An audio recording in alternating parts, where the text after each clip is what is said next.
вечер.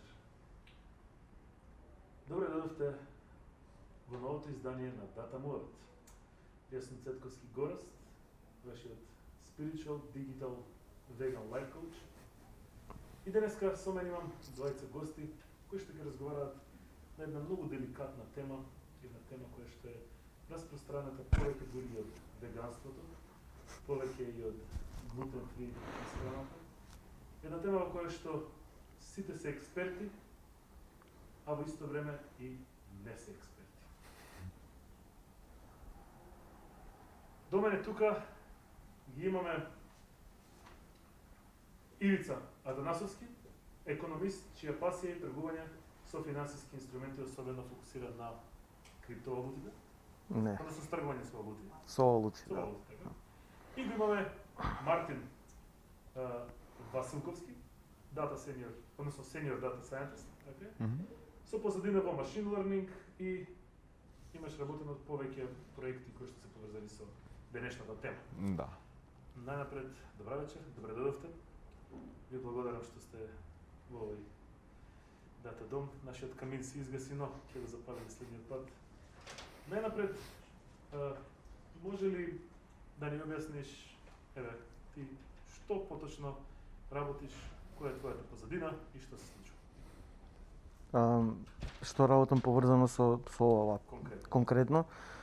Па точно го знам и датумот, некаде од 6 јули 2016 година открив што е тргување на берза како сеопфатно и од тој момент до денеска активно се занимавам со тоа, дали во слободно време, дали и фул тајм сум имал моменти.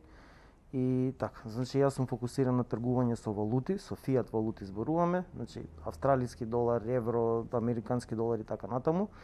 Тоа ми е главното, но се имам пробано, имам разбирање од сите финансиски деривати, инструменти како акции, криптовалути, добра и така натаму. Накратко. Ова значи дека имаш минувачница? Не. Тоа е добра идеја. Да, тоа е добра идеја, само да видам дали мојот микрофон работи. Мојот микрофон претпоставувам дека не се слуша. Би сакал да ги замолам од режија да ми дадат две батерии и мислам дека ќе се реши проблемот.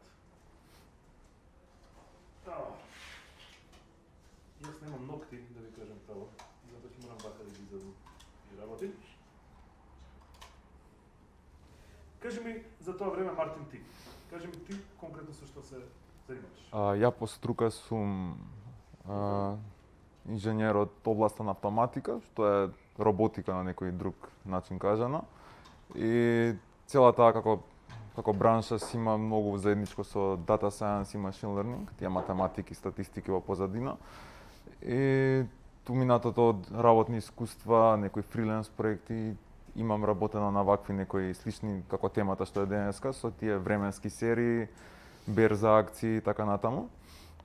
А моментално работам во Data Masters како senior data scientist и во Data Science користиме machine learning, разни видови на machine learning, дали разбирање на јазици, дали процесирање на јазици, вакви слични ситуации со временски серии и така. Дали може би ти имаш менувачница? Не, тоа ми беше желба од детство, да ти кажам.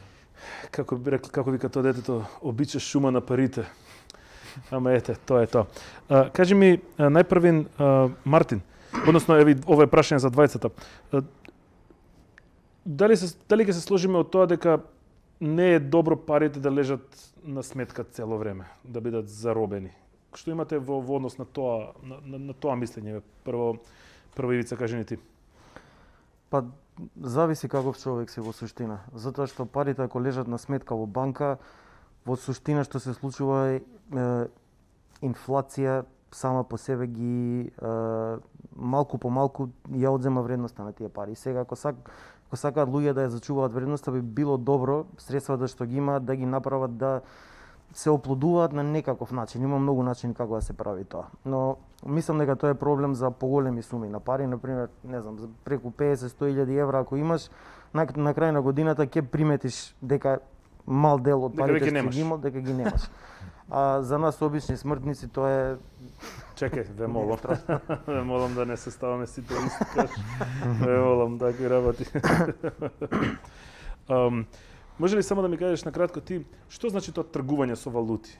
Сум се вратил со левови, сакам да земам денари, одам кај тебе и ти ми ги продаваш по дупло поевтина сума, така? па у суштина како што кажа Преска, тоа е како менувачница на некој начин. Да речеме треба да одиш во некаде во Европа, имаш поседуваш долари и сакаш со тие долари да купиш евра. И сега ќе одиш во менувачница и денеска ќе добиеш за тие 10 долари од 12 евра, утре ќе добиеш 8 и така натаму. Па сега таа разлика во вредност, колку со една валута можеш да купиш друга валута, е всушност тргувањето. На тие разлики луѓето како мене се обидуваат да профитираат. Со колку валути работиш? Јас лично тргувам со 8 главни валути, кои што се оние праим валути што ги велат, значи на брзина ќе ги кажам канадски долар, австралиски долар, евро, британска фунта, швајцарски франк, австралиски, новозеландски, јапонски јен. Вкрстени меѓу себе даваат 28 пара. Дали кога броиш валути плукаш во прстите или имаш онако перниче што е за Не, имам влажно? девојка што тоа го прави. Трак. Да. За жал се е виртуално. Да, сега е малце незгодно во ова време на корона, знаеш како е. Мартин, можеш ли да ни објасниш отприлика што представува криптовалутата, биткоинот, како сакаме да го наречеме тоа? Па тоа се еден тип на дигитални, мислам, не еден тип, туку тоа се дигитални валути. Ветер. Так, зашто да не? Добро. Крипто го добиваат заради една од технологиите што се во позадина, начинот на се да реши сигурност доаѓа од криптографија и името го добиваат од таму. Тие се поврзани со длабока технологија, со блокчейн, она што се вика. Во позадина функционираат врз тоа, а тоа функционира заедно со криптографија и начинот на кој што е исковано тоа доаѓа така. Тоа е блокчейн. Тоа е долг муавет. Накратко.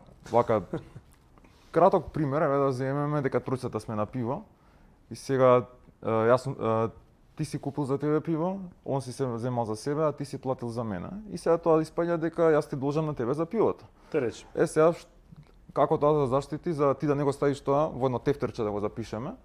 И сега ти да го ставиш тоа може 3 пати, така? И да испадне дека ти должам 3 пива, не едно пиво. Еден од начините на кои што решиле ова да го спречат, направат паралела на обични такви книги на трансакции, викаат да го дигитализираме. Сега го дигитализираат, ама и друг начин за како да се заштити ова е да се стави signature, значи потпис дигитален од страна. Ама има начин ако некој се да речеме дека е можно некој да го скопира тоа и во тоа дигитална форма што се вика блок се додава една криптографска функција што вика дека кога ќе се согласиме сите дека се таму ќе е ставено како што треба, со криптографија се добива еден хеш или дайджест. Тоа е алгоритам, криптографски алгоритам, тоа е SH256 што е многу познат. Тоа мислам дека и луѓето што го измислиле односно блокчейнот не се сигурни како пробувале нешто, функционира и проработило, како знаеш, да го објаснат. проработило нешто, Тоа да. мислам дека го пуштиле и кога треба да го објаснат, само викаат те молам дојди, пиши хаш и прочите тоа што бил ти треба. познат зборот, да. Да. Не знам дали знаете дека денеска Елон Маск рече дека може да се купи Тесла со биткоини. Така да зема делството сега ќе. Да, еве, слободно послушайте се со биткоини, јас донесов нешто.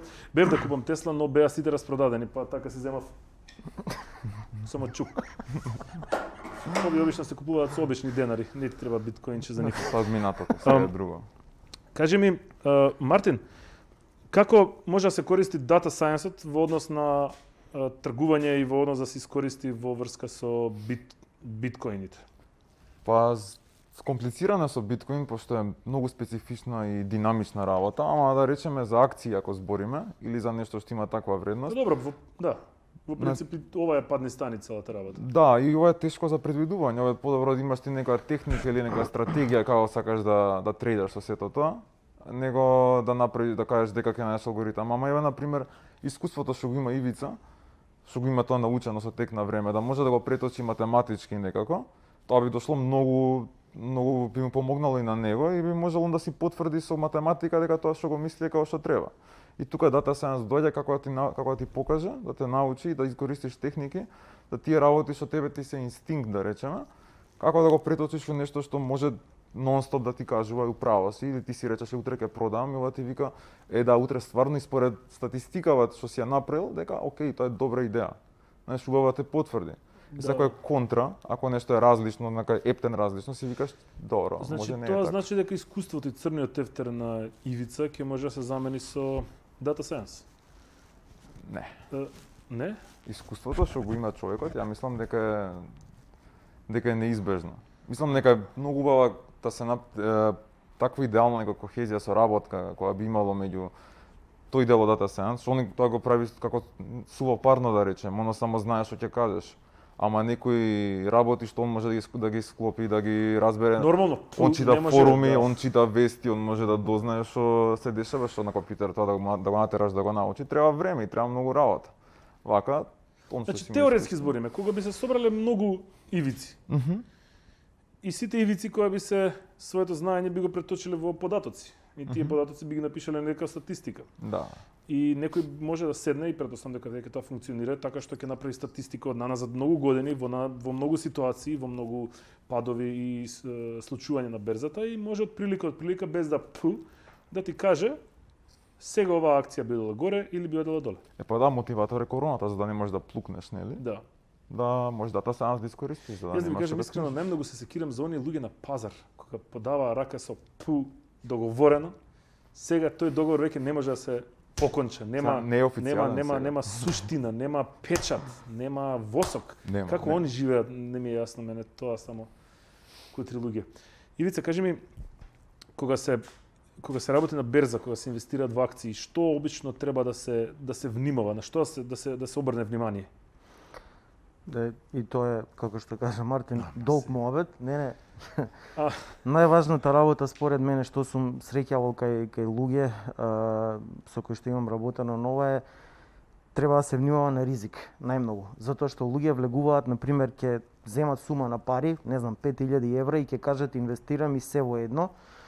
И тоа е една големо не според мене, затоа што идеш на хитор мистук. Треба да знаеш точно колку си подготвен да изгубиш и да имаш диверзифицирано портфолио. А потоа доаѓа ти има еден куп тука технички работи, цела наука е позади тоа, но сите влегуваат со помисла на окей, профит, колку ќе заработам. Тоа е последно на кое што треба да се мисли. Прво треба да се размислува за ризикот, затоа што ова е долгорочна игра. Не е како идење во кладилница или така нешто. Од што зависи дали ќе се креваат или ќе се спуштаат акциите за една компанија, да речеме? За акции, ако зборуваме, има тука плетора на фактори што зависат, но еве, например, вака да земеме на компанија како Apple. Сите компании на секој тромесечие излегуваат и даваат квартални извештаи. Сега колку вредат, да. Apple излезе каже ова тромесечие има продадено повеќе iPhone-и, повеќе iPad-и, повеќе нешто, акциите на Apple ќе пораснат. Доколку не знам некој од менаџментот или директорот на Apple излезе и твитне некоја си глупост, нешто лошо што е за Apple, акциите ќе паднат. Значи тоа е најсимплифициран начин како тоа функционира. Сега тука има мал милион фактори што можат да влијаат. Така. Например, што се случи, може ли некој кратко да ми објасни со GameStop? Дали го пратевте оној момент со вредноста беше ниска, па некои луѓе на Reddit се собра, организира. Можем на кратко некако да ми се објасни тоа? Јас таман тргнав да инвестирам во GameStop и ме застана кај Југотон. Ми рекла тоа ќе пропадне, порно не ги дадеш нас парите, им ги дадов парите и си купив 2 CD. Значи кај Југотон имало патрола, не знам. Да, знаете, да. Мртин, ти ќе спомнити. Види вака, најискрено има сигурно многу луѓе што многу подобро ја знаат оваа ситуација од мене. Од тоа јас што имам сконтано и видено на брзина се работи за фактот што на кратко увод после таа криза 2008 се донесоа некакви се финансиски регулативи што се однесуваат на големи институции, но не постојат никакви регулативи за индивидуални инвеститори како мене и како нас тука. И сега тоа што се случува и на начел е група на инвеститори, ритейл инвеститори се договараат дека малтене вештачки ќе ја покачат цената на Вредноста на вредноста на таа акција, нешто во тој контекст и тоа го имаат направено и тоа е проблем, затоа што не е регулирано. Сега се обидуваат да го регулираат, а проблематично е за регулирање затоа што ако забраниш на луѓе како мене и тебе да се договараме, фактички забрануваш слобода на говорење и изразување. И сега падна отиде. нуклеарниот филтер. отиде. Да. По черно Него стави, држи го рака, исто така штити од работи доколку во рака го Знаев држи. дека ова ќе се деси. И мораше баш денеска, така? Да. И си имав другарки така бубулиците што си ги држеа. Аха. И тоа траеше во текот на цел ден. А, Беше многу симпатично. буквално пред да дојдам тука ова се случи. Дали случајно кивна во маската? Не. Најверојатно си кивнал и тоа Не. излегло се, не можам да направам вака за да добиеме саунд ефект. Многу непријатно. Види, мене ми е, јас сум видел многу работи, така да не сме ние расисти. Мартин, како, односно и дали може човек да одреди што е нормална, односно вообичаена флуктуација на акцијата, дали ќе оди горе, дали ќе оди доле? Па да, нормално може да Значи, дали зборувам ќе од твој оди аспект, више- од дали аспект на ќе дата оди е science. сега да се предвиди, нели, ама да се примети тие флуктуации дали у моментов или у минатов видел има апсолутно многу техники, пошто тие може да растат, ама у момент да падне кратко, па да скокне и тоа се работи што како шум треба да ги гледаш. Значи има техники каде што може убаво да го направиш тоа да си е гладко и да видиш дали има склоност да иде уште нагоре, дали ќе паѓа. Значи тоа е некоја груб осет да добиеш за што се случува, со тоа што сметаш дека тие дневни мали идења горе-доле се како шум. Така. А ти првиот милион на колку години го направи? На 9 бев во Грција, драхми земав и тоа беше првиот Така, регион. сега како милионер во која насока се движиш? Па Или не си милионер? зависи во која валута. Па за денари зборам. За долари нека бидат. Или евро. За малце. Ма не, заради тоа што ако сите овие работи ги знаеш и точно знаеш како да направиш некој супер компјутер и супер мозок кој што ќе предвиди дали ќе се качува и ќе се спушта акцијата, зошто се уште не си милионер? Да беше толку лесно, многу луѓе ќе го направат. Така? Имаш Значи треба да се трудиш повеќе, треба и да работиш повеќе. има уште многу години за трудење. Да знаеш, да знаеш. Ме интересира сега тргување на акции и тргување на биткоин. Како се регулира тоа? Ја, Значи не покажувате предност према Предност, само Ивица? предност. во ред. Како се регулира? Тргување со акции е регулирано во секоја држава, значи секоја држава си има тела кои што се одредени за регулирање на пазарот на хартија од вредност, затоа што акција всушност представува дел од сопственичество на една компанија, како што кај нас има комисија за хартија од вредност, има берза, во големи држави ги има неколку такви тела и тоа е тоа. Одличен механизам. Криптовалути не се регулирани и тоа е краткиот одговор. Не се регулирани и тоа е голем проблем. Добро, запознае, копате вие по дома? Мислам, биткоини се разбира. Па ја не сум нашол Имате дома, али Не, Немате за копање? за биткоин копање. За не. биткоини не. Не. Аха. Ме интересира тоа, не им е шубе на тие што копаат за што се користат тие нивни супер графички супер компјутери? Ги интересира и Па На мене на интернет пример би ми можеш. било шубе да му дам на некој да не знам да прави некои работи со мојот компјутер и со мокта на мојот компјутер и процесор и графичка без да знам за што се работи. ама не на него треба да му е пошубе, пошто тие информации се процесираат кај тебе на графичка. Не, Таа ама логика. зашто се користи тоа? Може да биде енкриптирање на не знам, на недозволен материјал, видео материјал, може би уценуваат луѓе со тоа, заклучуваат фајлови, отклучуваат фајлови. Може би мојата сметка во банка некој пробува да ја отклучи користејќи го мојот компјутер дома што ми бучи пример 24 сата и ми произведува топлина. Па имаш многу начини да се заштитиш ако имаш такви стравови.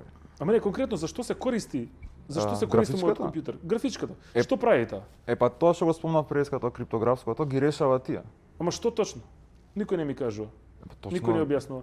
Он вика, дај ми ја графичката, јас ќе правам нешто со таа моќ и тебе можно е да ти дадам $20 на крајот на месецот. Значи ти кога подесиш сето тоа, у позадина си имаат кодови софтвер што го регулира сето тоа и точно се поврзува на тие P2P конекции со сето што се случува.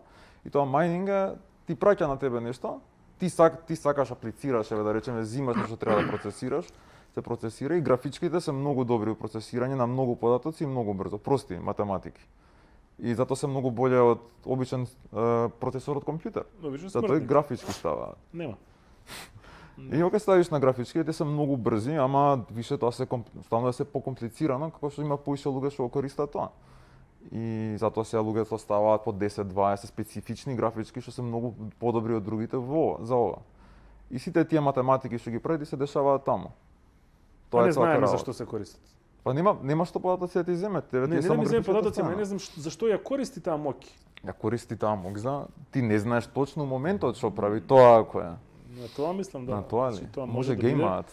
Тоа може да биде декриптирање на мојот собствен пасворд од фајлот што си го чувам дома со сметките пример. Со кој колку ми дужи. Црниот фајл, црн тефтер нема веќе, ама црниот фајл, можеби тој го бара да ми го декриптираат. Види Google пред некоја година сака да прават преку веб браузер да можеш да геймаш. Може да тоа ти користиш графичката. Уште сака да прават, ама не иде тоа. Многу слаб интернет имаме. Интернетот. Не тоа, туку имаат не се осудија да стават пример гейминг сервер во Ѓорче.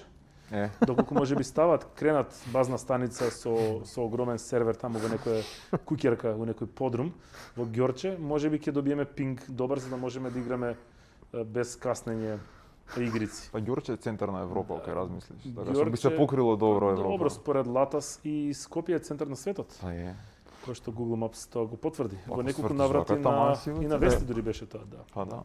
Тоа чува си го добре како далинско за отварање на гаража. Вака со дупка на лице сега. Не е дупка, него е бел овакво како филтерот се гледа, знаеме дека филтер имаш во маската, така што добро е. Таму може да се користиш тоа за чување на биткоинчиња. На ситните. Не, непријатно е, нема веќе. Добре. Мартин, ти ќе предаваш обука Stock Market Predictions.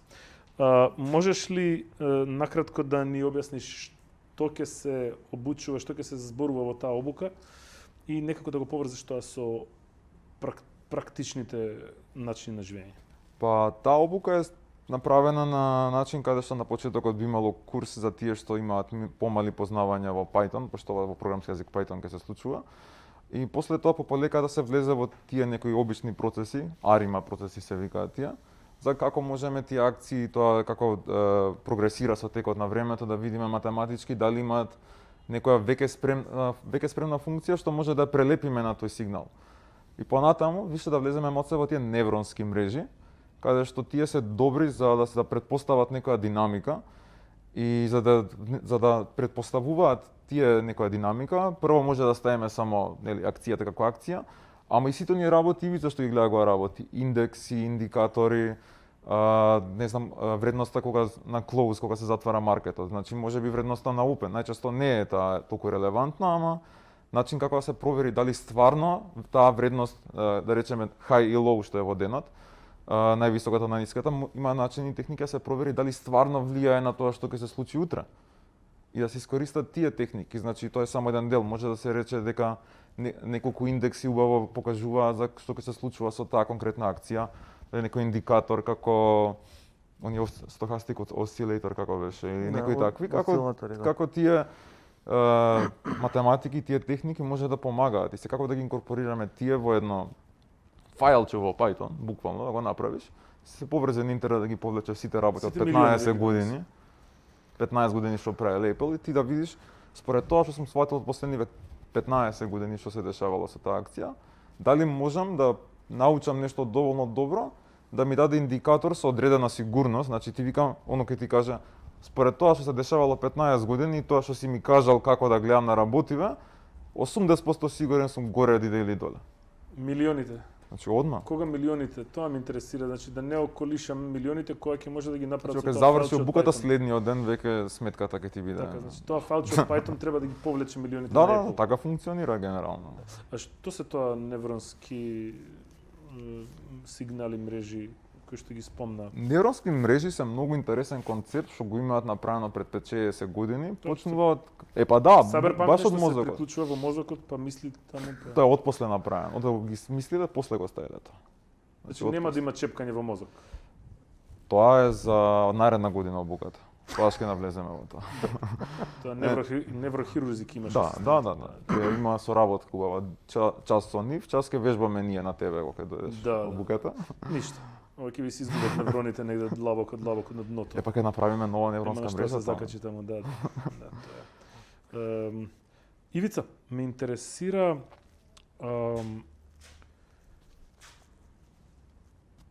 кои компании од твоја гледна точка, односно ти пратиш, кои компании имаат, што можеш да ги издвоиш, имаат цело време раст во акциите?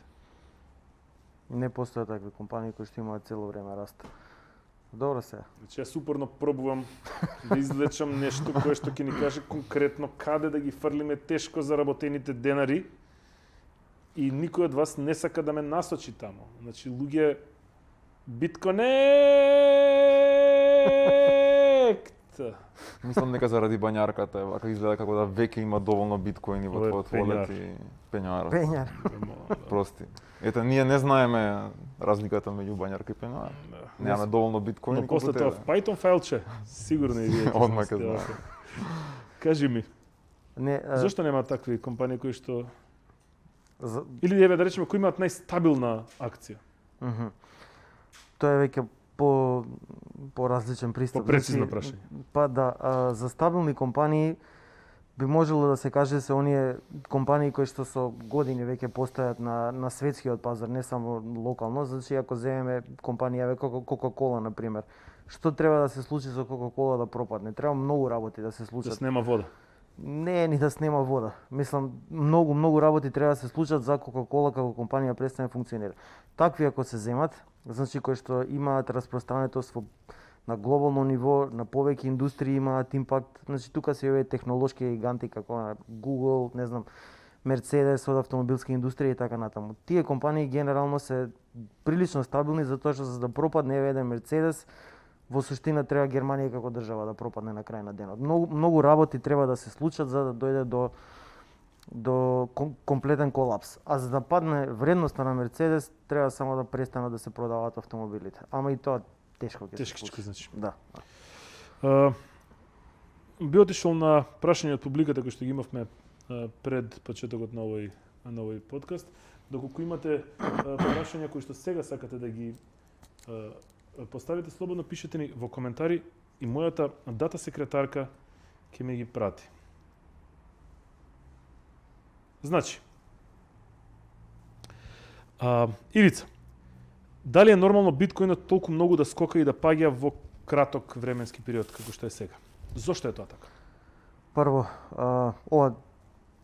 прво што е нормално, тука е проблемот со биткоин. Биткоинот е стар само 12 години, нема доволно историски податоци за да знаеме што е на нормално движење. Втор проблем е има толку големи осцилации што моје лично видување е дека не. Затоа што со биткоинот ситуацијата е следна. Денеска може да скокне од 3000 на 20.000, утре може од 20.000 да падне на 19.998. И значи нема никаква вредност која што има една алатка што се користи average trading range и average daily range. Зема просек на пример на денови и колку процентни поени се има движено некој си финансиски дериватив.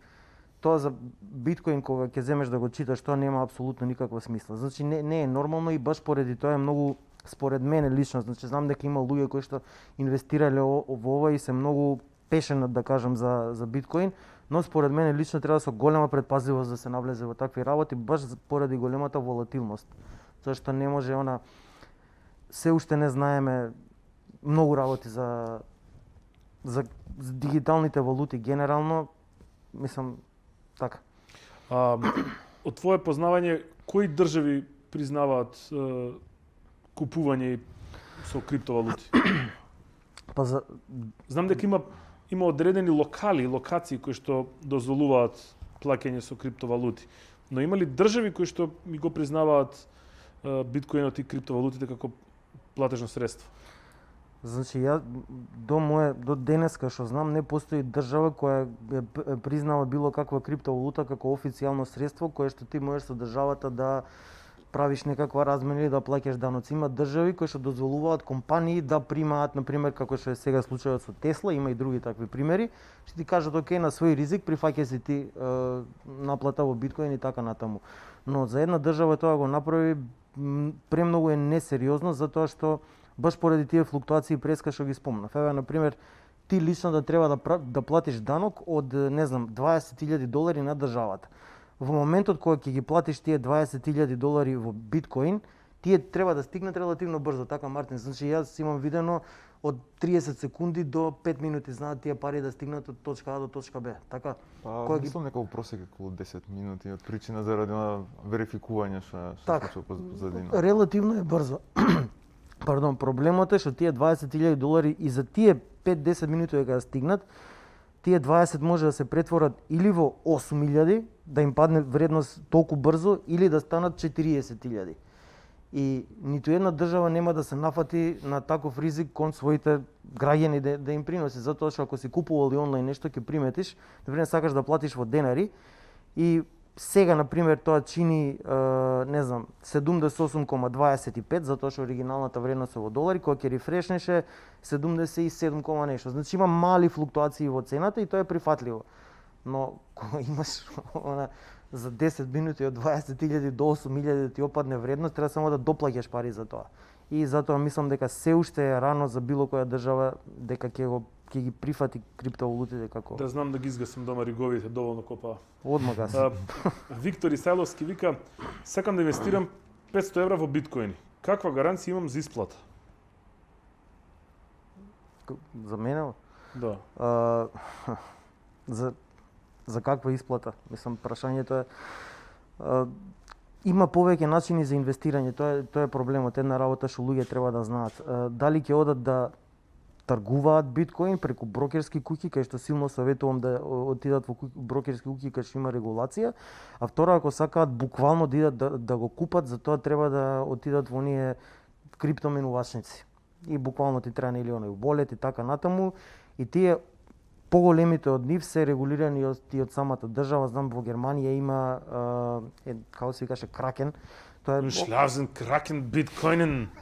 Отприлика така нешто. Отприлика така нешто, но тие работат со дозвола од германската држава, така да сигурноста до некаде ти ја дава такви проверени менувачници условно кажано. Так. Но зависи како сака да го изведе тоа, има повеќе начини. Ангела Петреска прашува совет за платформа за инвестирање во сток со што помал минимален влог.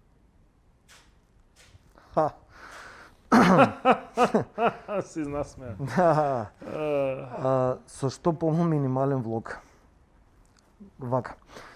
Не би сакал да кажем ниту едно име, затоа што со тоа ќе дам бесплатна реклама, а нема да дам никому бесплатна реклама. Само со пола име пробај. Последните букви нека ги погаѓаат. Само ќе кажам вака, ако се работи од Македонија, нека бара регулација. Мислам дека денеска веќе сите сериозни брокерски куќи за ритейл инвеститори имаат минимален entry point, као некаде веќе од $100 или 100 евра можеш да почнеш да отвориш акаунт. Само нека бара регулација од FCA, што е британско регулативно тело што работи на поле на цел свет, и евентуално од SAISEC. Тие две работи се многу битни затоа што ти ги гарантираат парите, затоа што во Македонија се уште овие работи не се регулирани.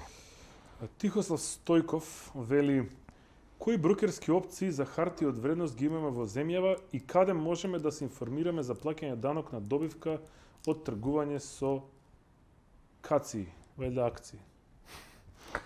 Управа за јавни приходи. УЈП?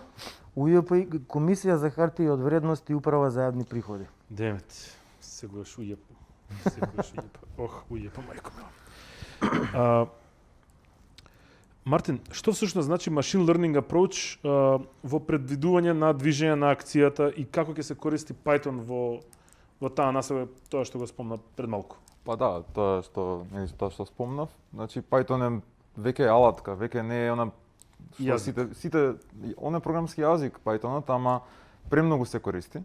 премногу луѓе го знаат и веќе алатки, веќе знаеш што е вика the bare minimum, што треба да го има човек што бафта колку толку со machine learning, особено за machine learning. А тој machine learning approach е користење на многу техники за како да дознаеш што е битно, што ти кажува дека може ќе ти помогне.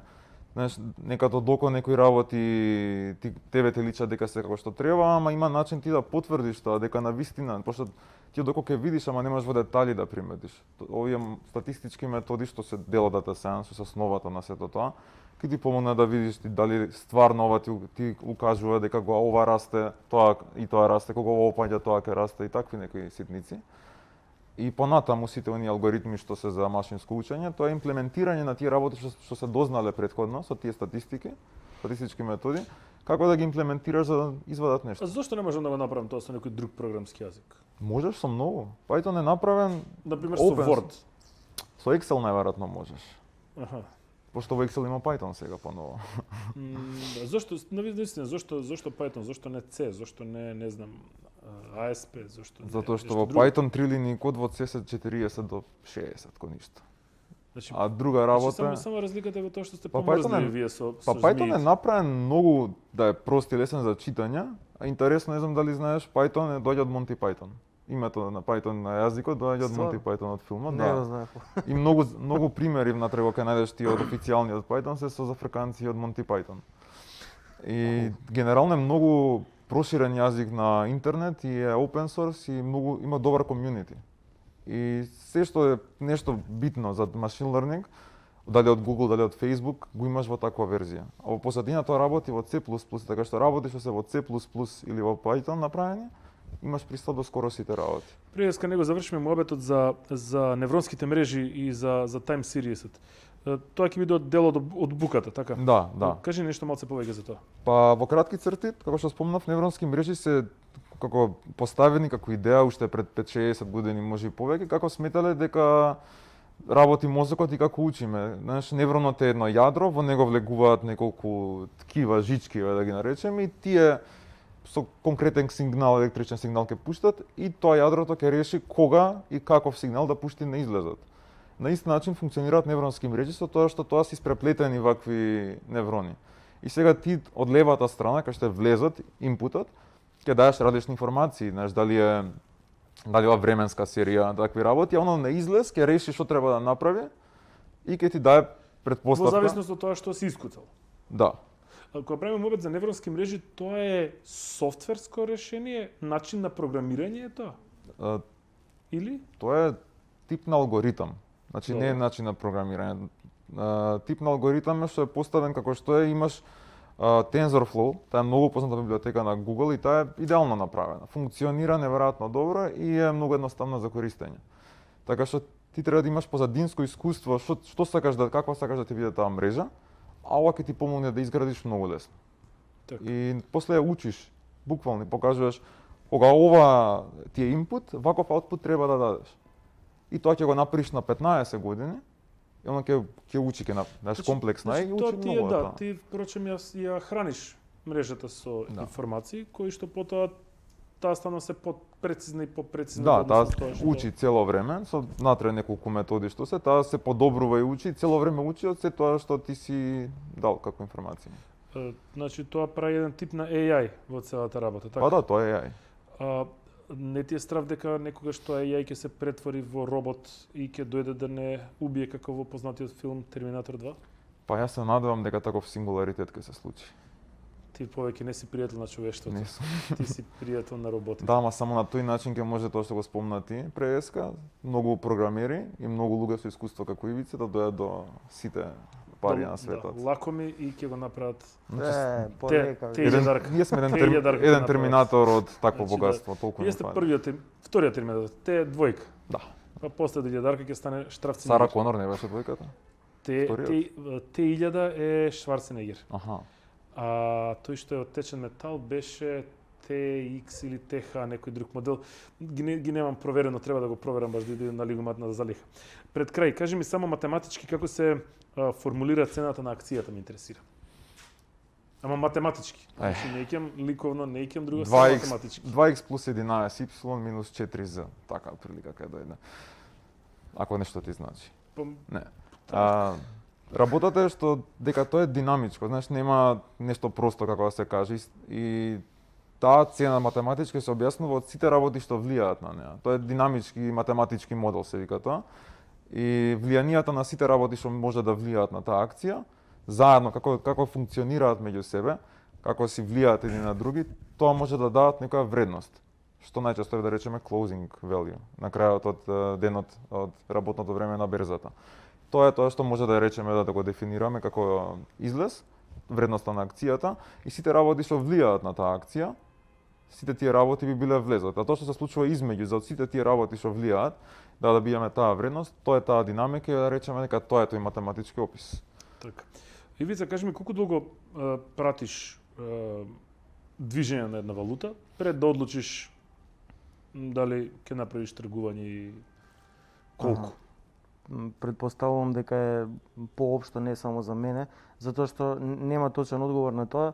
Кога се прави било какво тргување, без разлика дали е валута, Мартин спомна малку за тоа, постојат временски секвенции кои што можеш да ги гледаш на тој дводимензионален графикон кај што е представена цената. Сега тоа може да биде од една минута па се до еден месец временска секвенца. Ако е човек склон повеќе кон ризици, сака поагресивно и побрзо, тогаш ги гледа тие помалите временски рамки и носи одлука. Јас лично имам поконзервативен пристап и ги гледам подолгите, така да зависи. Понекогаш ми треба одлука за да донесам месец дена, некогаш ми треба 2 дена. А познавам луѓе кои што носат одлука во наредни 3 минути дека ќе купат и ќе продадат нешто. За мене тоа е секоја им чест, јас немам капацитет да толку Роботи и гуштери елијани преправени во терминатори, човечки суштества, да. Времето не гази, што би рекле нашите гледачи возрастните. Пред крај имам уште по 2 прашања за истите. Првото прашање е дали вие лично мислите дека треба да се инвестира во биткоини? Биткоини, пардон. Јас лично морам да нагласам, иако постојат луѓе што знам дека инвестираат пари во ова. Не се вади. Не се вадам, многу внимателно си ги бирам зборовите. Јас лично се уште би се држал на страна затоа што како инвеститор сум поконзервативен, а биткоинот е премногу волатилен и агресивен за мој вкус. Така да, мој став е се уште со доза предпазливост. Така, се уште да се чуваат парите во перницата на пензионерите. Има под јорганот. Да, тоа е нека е така, да. Посигурно. Мартин? Искрено, јас мислам дека да. Прво, пошто е многу атрактивно и популарно, интересно и некако опколен си со информации за тоа и сигурно мислам дека повеќето луѓе имаат чувство дека сакаат да пробаат што се случува. Ама ако што рече Ивица, така е динамично, така е хаотично на моменти да не што се случува. Не се согласувам кон некои луѓе што имаше дека пропаднале пошто вложиле све. Не мислам дека дојде до момент сега каде што треба некој да даде цела надеж животна во тоа, туку барем за осет да проба со некој помал дел од заштеда.